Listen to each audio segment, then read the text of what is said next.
and welcome. My name is Rashim Mogha and I'm your host for this Empowered Women of the World podcast, a podcast where we talk about technology, leadership, and success. Welcome to season 2. Now we are halfway through this year. I am revisiting my goals and analyzing my progress. And actually it looks pretty good. I also know that a lot of our eWOW family members and our eWOW podcast audience is going through the same process. So I thought, let's bring in a guest speaker who can provide us a perspective on shifting mindsets, on how to achieve our goals, how should we be looking at our goals, and how should we be setting our goals. So today, I am so excited to welcome Dr.Toni Collins on our podcast. She's the CEO of Collins Homes Innovations, an award-winning leader, an international keynote speaker, a consultant, and an executive leadership and success coach. Toni's career has focused on facilitating the use of technology, and she believes that this requires true diversity in the future of leadership. Welcome, Toni. Welcome. Thanks for having me on the show. I am so excited, Toni. I was dreaming about having this conversation today, so I'm so excited to have you on our podcast. You and I have had so many conversations before, but I wanted you to share with the audience what motivated you to become a coach, because that story is beautiful.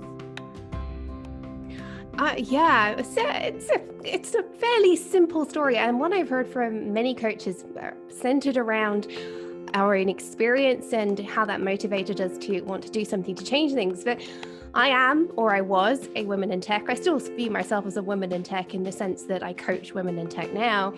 But I started out as a physicist. Like many people in the tech industry, I don't have a traditional computer science background, but I found my love of technology when I was studying for my PhD in physics and realized that the supercomputers I was using provided me far more joy than the physics. Physics is a very cool subject, do not get me wrong. I still love physics, but honestly, the day-to-day of plotting graphs of data compared to figuring out how to parallelize algorithms for a supercomputer, there was just like a whole different world. So after my PhD, I landed my first role working in supercomputing, also known as high-performance computing. I was working at an international supercomputing center out of university, which actually was an amazing experience because it offered me a business environment because it was a supercomputing center, but I was working with an academic slant. So I have that academic training and background as well. But two things quickly happened, which really are the core of my story as to why I became a coach.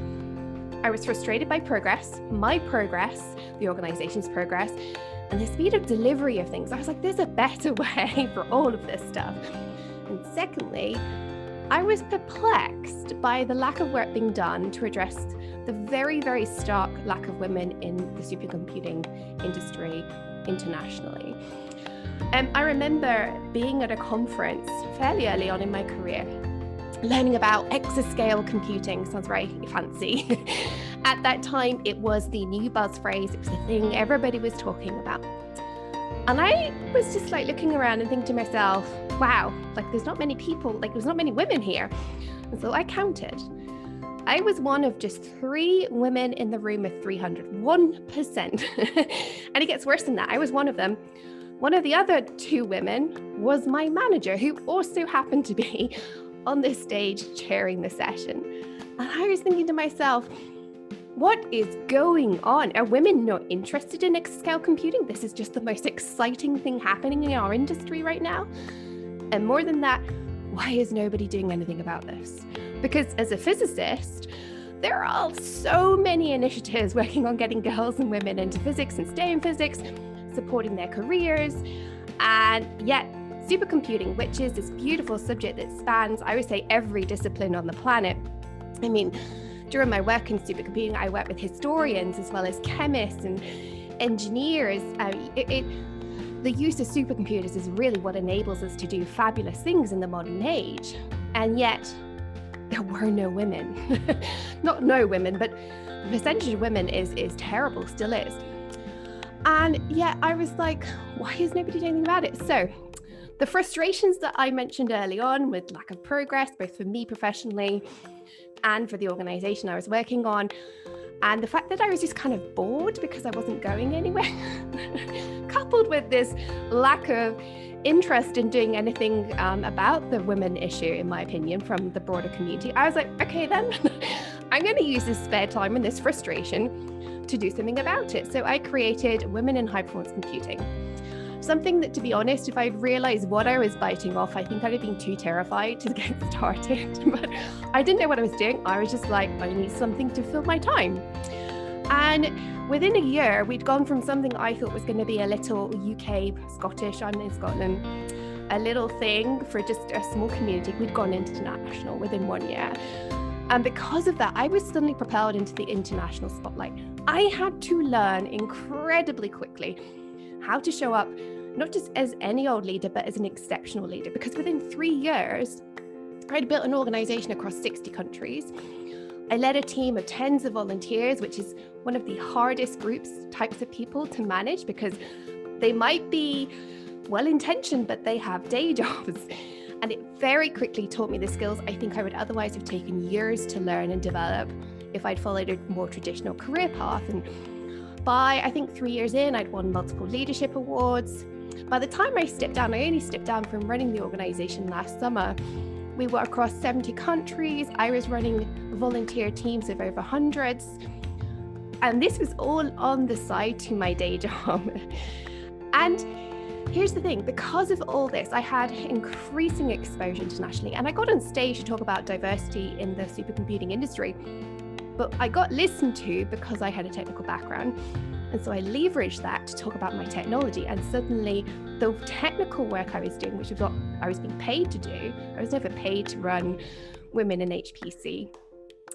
But that technical work got increasing exposure as well. And I started getting a reputation for turning around failing projects. I started getting a reputation for turning around staff who had a reputation for not delivering and turning them into otherwise really thriving and inspired colleagues that other people had given up on. It taught me so much, that journey. And I realized that there's a better way to do leadership, and that the broader technology sector, not just supercomputing, should be adopting this and operating in that way for the better. Long story short, I was propelled into the C-suite within 7 years of finishing my PhD, something that I know many of us aspire to. And by the way, I don't have an MBA. I do not believe you need that. And I just had to hit the ground running at every single stage. But I've also realized that I really needed to work on changing the technology sector. One of the things I realized is I loved helping others do better. And I actually love the coaching as well. And so I then decided to go full-time as a coach, and really to address my frustration of seeing the majority of the tech industry doing leadership, not just poorly and inexpertly, but in a fashion that actively contributes to rapid attrition of talent. There's a reason why 51% of women in the tech sector leave the technology sector by the midpoint in their careers. But also, something that's not talked about enough is 17% of men also leave. Don't get me wrong, the 51% is so terrifying. We need to address that. But that 17% is shocking for an industry, right? Yeah. Even if the number of... Sorry, go for it. We always focus on how many women leave tech, right? And part of it is there is a bigger ecosystem, and there is a bigger issue around, people leaving technology to a certain extent, and workforce. And I'm curious to have that conversation with you as well around, as you coach, you just don't coach women, you coach men as well. So I'll let you continue, but I was prompted to say that. Well, absolutely. It is truly shocking, and realizing that is unacceptable, and also realizing that my superpower, if you like, and I think we all should find our zone of genius, our superpower, whatever it is, my superpower is solving problems and reading between the lines of what other people are seeing, and seeing something that others can't see. That's really what I'm good at. It's why I got to the C-suite. And I thought to myself, you know what, I love coaching and I'm really good at that, bring that all together. And I personally am on a mission to change the technology sector. So 2 years ago, I left my corporate world, set myself up as a full-time leadership and success coach. Honestly, have not looked back. I love every minute of it. And I'm really here not just to support the women, and I do predominantly support women, but I'm doing that not just because for them as individuals. I'm doing that because, quite simply, the technology sector needs to change. And that's not just for the betterment of the people I help, the women I help. It's for the betterment of their colleagues, their teams, their organizations, and honestly, the human race, because everything we do as technologists impacts the entire human race. Technology is so pervasive to what we do. And right now, I think technology, because of the way it operates, is not doing what it should be doing. And I'm on a mission to change that. Yeah, and really, I'm in the heart of Silicon Valley, and I see this happening very frequently. There's a big new shiny technology that's out there, and everybody runs after that and starts creating products and solutions that may not even resonate with people and resonate with solving real life problems. And then it makes me question, well, did you have diversity of thought in that whole product development process? Because what you're building does not even resonate with the problems that the world has right now. So you bring up a very, very important point, that technology is not being used effectively as it should be. We could go on and on. We could go on and on about this, but there is something that you mentioned in one of our conversations that stuck with me. And that was success is built on mindset, but mindset can also be a number one stumbling block. So Toni, as you coach leaders, what are some of the common mindsets you find yourself shifting? There are many, I will say that. And the overall mindset shift that we all need to address is that mindset, it doesn't feel like it, but it's a choice. We get to choose how we think. It often does not feel that way, but actually that is the number one thing I work with all of my clients, all the people I work with, is interrupt your thought cycle and you have so much more control. And it might not feel like it in the moment, and that your brain's just like off in its own little land, but you have the power to bring that back. And the more you control your thoughts and the way you approach things, the more you're basically indoctrinating yourself into the way you know you need to be thinking. But I have three things in particular I wanted to cover in this, in terms of the top three things I see many of us needing to shift. Number one, work is not a democracy. Now, what do I mean by that? A lot of the time as women, we've grown up to be people pleasers. Often because all of us experience this from childhood. As girls, society tells us that we get gold stars, we get love, we get rewards when we make others around us happy. So we're indoctrinated into people pleasing. And secondly, working in a male-dominated environment, people pleasing is quite often a survival mechanism for us. I don't think this is talked about enough either. We're just told this is indoctrination from when you were a child, we need to undo that. But what if people pleasing has been the thing that's kept you safe and secure and whole while you've worked in an environment where you don't look like everybody else around you, whether that's being female or anything else? Like it is a survival tool. Because when we're experiencing bias, whether it's explicit or blatant, when we're feeling different, or whether we are trying to get noticed for our hard work, we people please. But here's the thing, at some point this trips us up. As you rise up the ranks as a leader, you spend more and more time trying to get buy-in for the things you want to change, your ideas, your innovations. And at some point, you need to be making the tough calls that people don't like. Now, I am all about consensus leadership. It gets you a very, very long way. But at some point, you have to be like, dude, this is the deal. Get on with it. And more to the point, I also see many of the people I work with, and I know I fell into this trap as well, of hesitating to push something because they're worried about the outcome. And sitting on something and it's taking up a lot of our brain space is also holding up progress because they're worried about how to get the buy-in. And I will challenge my clients and say to them, well, it's not a democracy, so why are you waiting? And a lot of the time at that point, there is work to be done to get buy-in. Do not get me wrong, there are lots of shifts we can do there, but at some point you just have to call the shots. And I think we all need that shift. Work is not a democracy. So that's my first one. My second one is that your network is your number one asset, but it is a constant work in progress and you constantly need to be maintaining it. Your network is one of these things, it isn't stationary.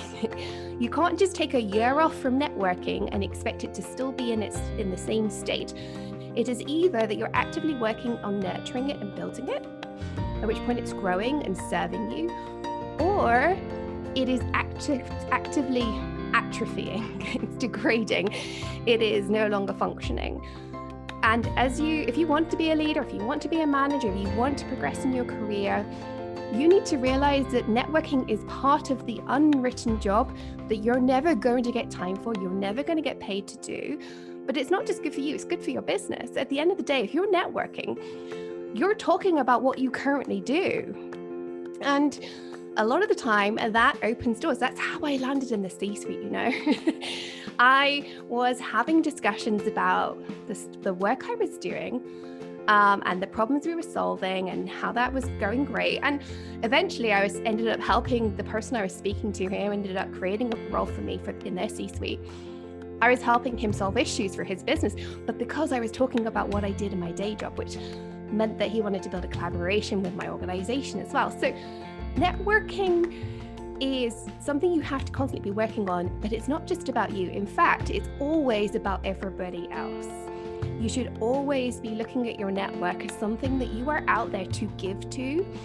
And then when you need a job, you can tap your network and they will open so many doors for you because you have shown that you're extraordinary by how you help. So this is one where helping is the way to get ahead. That whole give and take thing that we hear about, you should always be giving more than you take, even though sometimes it feels like, why am I doing that? Because when you need your network, amazing doors open up for you. So that's number 2. Yeah, and here you mentioned a very important point, because of the last 5 jobs that I've had, 3 of them were actually created for me. They were not job requisitions or job titles or job postings that actually existed on a job site, on a company's web page. It's all through my network. So that's important. I actually read it somewhere. Treat your network as your people garden. So if you don't take care of your garden, it will die on you. So that is something that has always stayed with me, if you will. But so thank you for bringing that up, because that's something that I continuously tell women and eWOW family as well. You can outsource everything else, but you cannot outsource building your network. So that is something that you really need to take care of and find time for. Well, what's your third mindset shift? Trust. And again, this is one that I think we struggled with as women because we've been burnt so many times often in the tech industry. But trust is paramount. And just like your network, it is something that is either growing or degrading. It is never just stationary. You have to constantly be working on trust. And by trust, I mean trust around you with all the people, with your bosses, with your peers, with the people reporting to you, and with the broader community as well. In your actual day job, you have to be leading with the assumption of trust from day one. Even though a lot of people assume that trust is earned, if you go in with that assumption, I can pretty much guarantee it's going to fall flat at some point if it doesn't immediately. Because people can see that you don't trust them. We're not stupid, and we pick up with these unconscious signals. It also leads to things like micromanagement. If you've ever had that tendency, we've all seen that in other people, right? It's unpleasant for all involved. you have to lead with the presumption of trust. And then it's up to those around you to either prove that they deserve it or not. And you can then take remedial action. And that's very scary for many of us, because we're like, but it's on me as the boss. If they mess up, that's on me. And it is. But I can pretty much guarantee there are going to be more mess ups if you don't lead with trust first. Because leading with trust doesn't mean that you're going to allow everything to fall apart. It means that you assume the best, but you keep your eyes open for the worst. And you make sure you have mechanisms in place to catch the worst before it gets really bad. But you have to assume that your people mean well, are doing the best they can, and are not making a mess deliberately or anything like that. When you lead that way, that's how I turned around failing teams. That's how I got to the point of taking colleagues who had a reputation for being on improvement plans, being the kind of person that really should be let go, and turning them into superstars, because they needed to know how to shine. And I did that by having honest conversations and assuming the best of them. And you know what? When you do that, amazing things happen with people that otherwise everybody else thinks is a waste of space. So always lead with that assumption of trust, and you will get it back. Trust your bosses too. Like it works with all of your relationships. We would all like to be doing that with our partners and our children, right? So take that beyond your immediate family. Assume, trust, and make sure you're always working on it. It's never stationary. It's either going up or it's going down. Well, that's beautiful. Thank you for sharing that with our audience. Now, there's one thing that I come across very quickly in my conversations with the leaders, women leaders specifically, whom I talk to. And that is that I see them underselling themselves. Now, has that been your experience as well, Toni, as you coach women leaders? You and I have both been, both been women leaders, and we are women leaders. Do you think early on in our careers, we undersold ourselves too? I know I did. Absolutely. I would say that I did that a lot. And I think maybe if I hadn't undersold myself, I would have taken a very different path, because maybe I'd have got ahead faster, and therefore I wouldn't have done the whole thing of getting frustrated and creating my own path. So, there's a silver lining there. But in general, absolutely. I think, again, it comes with this whole survival toolkit that we need if we're the only women in the room, or we're one of a very small number of women in the room, or one of a minority of any description. It's a survival kit. We think that if we just work really hard and produce great results, that we will get noticed. But here's what I've seen time and time again. There are two types of people get noticed. There are the problem makers, the people that aren't doing the work, who are problem people all the time, who are always coming to the attention of the bosses for all the wrong reasons. They get noticed, not for the good reasons. They don't get promoted. The other type of people that get promoted, that get noticed, who are the ones that get promoted, get opportunities, get to take on projects that are the door openers for their future. They are the people who self-promote. They are the people who say, I've just done a great thing, notice me. But we don't do that as women, because we need to fit in and feel loved and feel safe. And it's that whole thing of like, how do I feel safe when everything around me feels unsafe? And a lot of the time we don't even know we feel that way. I remember when I started Women in High Performance Computing, I walked into a room full of women, technical women, for the first time in my professional career, probably since the age of 16, when I started choosing subjects which were predominantly male subjects. And I didn't know it at the time, but I walked into that room and suddenly I felt more at ease. And it really came home to me when my husband, who is the biggest advocate for what I do, and he was a huge supporter of my work, of like improving the representation of women, he came to one of my events to back me up, and we invited male allies. But it was a side event on a bigger conference, and we were coming from two different talks prior to that. He arrived before me, and he admitted to me afterwards that he walked into the room and then walked out again, because it was the first time in his career as a man in tech where he'd ever been surrounded by women. And I listened to him admitting this to me, which was a really powerful thing for him to say. And I don't think many people would admit that. And I thought, holy heck, I didn't realize this, but I've basically been slightly uncomfortable for my entire career. I have many male friends. I think I'm really comfortable around them, but there's something about being around people that look like you, right? We can have a debate about how bad that is, that humans think that way, but it's kind of a deal. And so I think we don't promote ourselves because it's another way of standing out, and we need to feel safe. We should want to feel safe, right? I think we all have that right in society, and it breaks my heart that so many people are not having that right.